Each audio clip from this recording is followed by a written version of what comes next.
Hello and welcome to another video, and in this one we are taking a look at the camera LCD plugin that is on the workshop.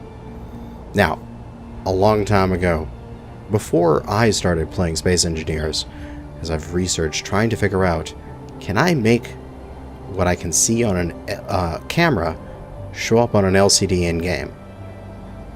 It used to be possible. It existed in the past, but as far as I understand, it fell out of maintenance, and the person that created it just abandoned it, the game updated, and it broke. So, someone has revitalized it, and it is back in the game, and I am very happy about that. You can take a look at it in the workshop here with Camera LCD Plugin from EXO. You have to require the SE Plugin Manager in order to install it into your game and follow the process on that particular page. But it allows you to show off camera LCDs. Oh, so excited about this, because it opens up some great possibilities and some really awesome use cases. However, caveat, it requires good PC specs and or reduced graphical settings to run smoothly. Expect reduced performance in FPS, might cause you to crash, and will probably break whenever Keen updates the game. So, how can we use this? What we need to do is come down here and check out some of my examples that I've made. So, this is the first very simple example, static LCD with a static camera. We have an LCD here and a camera here, and if I turn this LCD on using Build Vision, we can see that it can see the rover on the other side. Now you may ask, well, you know, it's just an image. No, you can see the clouds moving, and if I bring out my building, I'm trying to place blocks, you can see it show up, and if I place a block, it updates. You can see the rover jiggle whenever I place that. It's real camera LCD. It's amazing. Now, the performance hit. I am running a 2080, so I have a pretty good graphics card. And this does increase your performance hit by about 100%. But there's a setting where you can change that, and I'll show you that in a moment.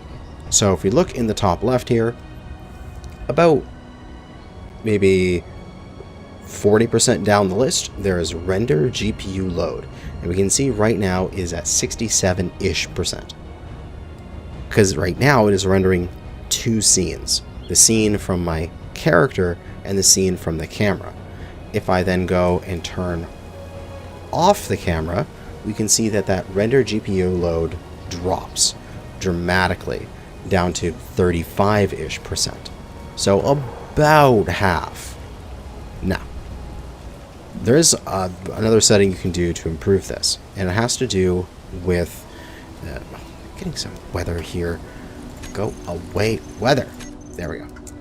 It has to do with typing in /camera LCD and opening up this menu. Render ratio. Essentially, how often should cameras steal frames from the renderer in order to render the scene? You can change this from basically 1:1, it's always rendering it, or 1:2, so every time the renderer does, I believe it's like every time the renderer does a frame, the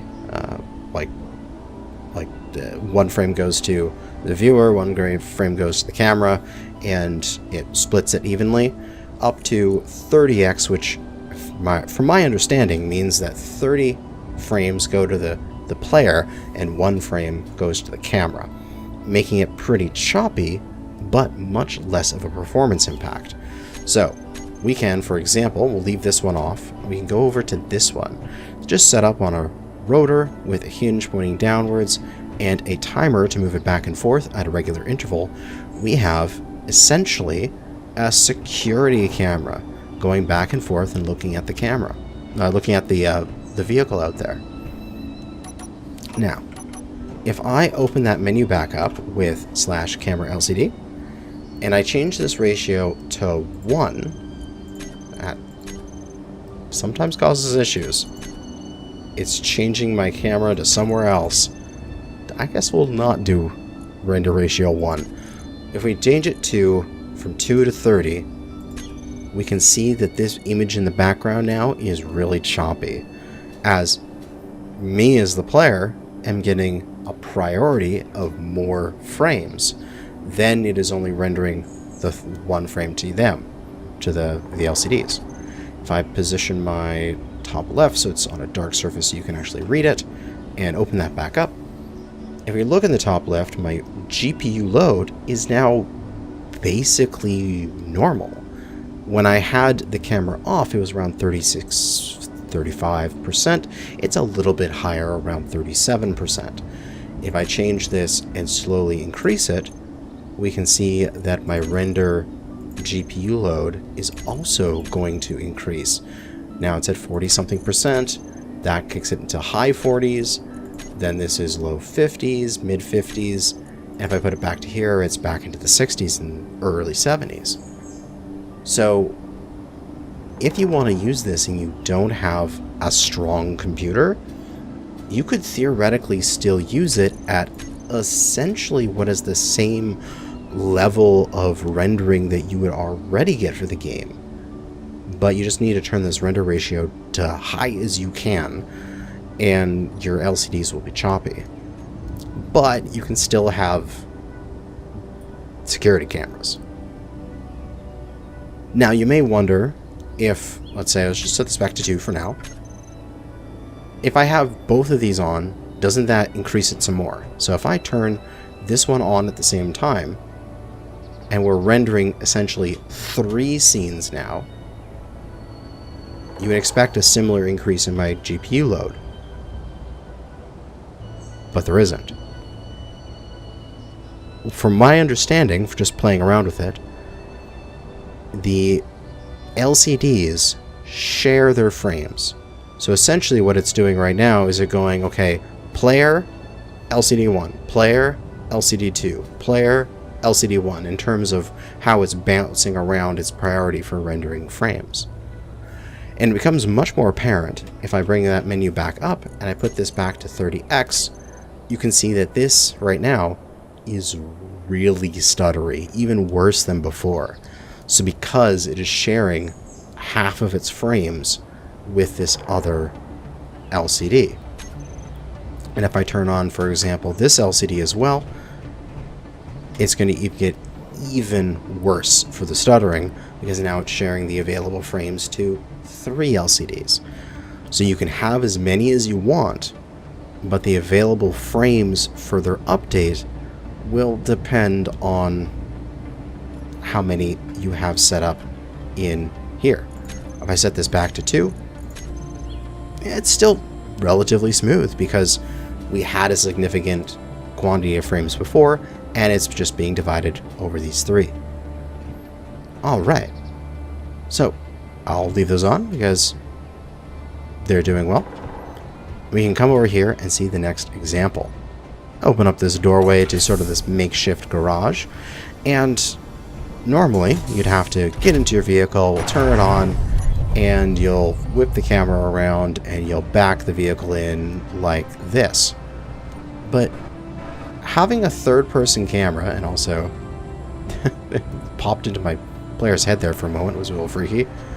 Having a camera like this in third person is a little cheaty. It's not realistic. If you wanted to do a realistic playthrough and not use a third-person camera, you may want to install a backup camera. That's what we have here, because this can be used anywhere that you have an LCD screen, which a lot of the panels and a lot of the cockpits have LCD screens in them. So we can see, as we're backing up, we've got this rear view camera. I can see the back wall as I'm going in, and all I have to do is just get to the point where I'm getting close to the back wall, park her up, get out of my ship, and look at that. I'm nicely parked. And just turn my ship off. That'll free up those frames that camera is using, and we can park the ship away. Now, how do you set one of these up? We should go through that really quick. For example, this is called camera static, and this LCD, doesn't really matter what it's called, but I've just called it LCD static so that I know what they are. So under LCD static, you need to go, or whatever LCD you're using, change the content to script, scroll through the scripts available until you find camera display, and then go into the custom data and name it the camera that you want. So for example, if I change this from camera static and I change this to camera security, which is the other camera that is panning back and forth, we get camera security. And if we change that back to camera static, we get back to camera static. That's how simple it is. Now, I'm certain that there is some other mods or scripts out there that could rewrite custom data on the fly. And so if you, say, set up a button panel that was calling a script with like an argument of this camera name, and it rewrote custom data of the LCD, you could theoretically have button panel where you could click on the different buttons and have this LCD change. Now, I don't know how to do that myself, but I'm certain there would be somewhere out there in the world a script that would rewrite custom data of a block. I believe there's like the color changer from Izzy and stuff like that that do similar things, so I'm certain it exists. You have to just go find it. Now, a really cool part about this, and kind of a glitchy one, is that you can do it on disconnected grids. Now, to set it up, we're already seeing started the glitching here, you need to have things connected. I wasn't able to get things properly working unless they were all on the same grids, but it does work through subgrids, as you could see here, through subgrid 1 and 2, and this was working properly, but also through connectors and such. So we have a little drone here, and we have it connected to the base, and we have its forward camera here on this screen. What I can do is I can get in. I believe I need to disconnect it from the base first now. Set it up, get the camera all ready, then disconnect it from the base. And then we can go into remote access and take control of it, and I can see it on the screen as what I'm flying. And I can see, hey, I can fly on down and take a look at myself. Hello, how are you doing? This is amazing. The ability to look through the camera screen like that while also having the surround peripheral vision. I mean, realistically, I could just look through the actual camera like you would normally for some sort of like remote drone, but that's not that immersive. This is like wearing a VR headset. My character has no VR headset on. I would be looking at a monitor that had the feed on it, and other people that are in the room might want to be seeing what's on the feed. Say you're recreating some sort of like Mars exploratory rover and you send it out and everyone's crowding around to see the rover land. That would be so fun to do. And so you can make these little ships and you can connect them on up like this. Now, the only problem I've had with doing this with ships that can disconnect and fly away is that it's not very save proof. If you save and reload, it kind of breaks, unless it's like you get it back, you land back on it, you reconnect, you sort of remake the connection to the camera, and then you can disconnect and go again. It's a little glitchy with that. Probably not intended to be something that you can disconnect and fly off with, but it is perfectly viable for single grids and subgrids. Now you can see one of the issues here is that because the camera is switching positions from me to the rover, like to the drone and back so often, the level of detail that the renderer is using is constantly updating and changing.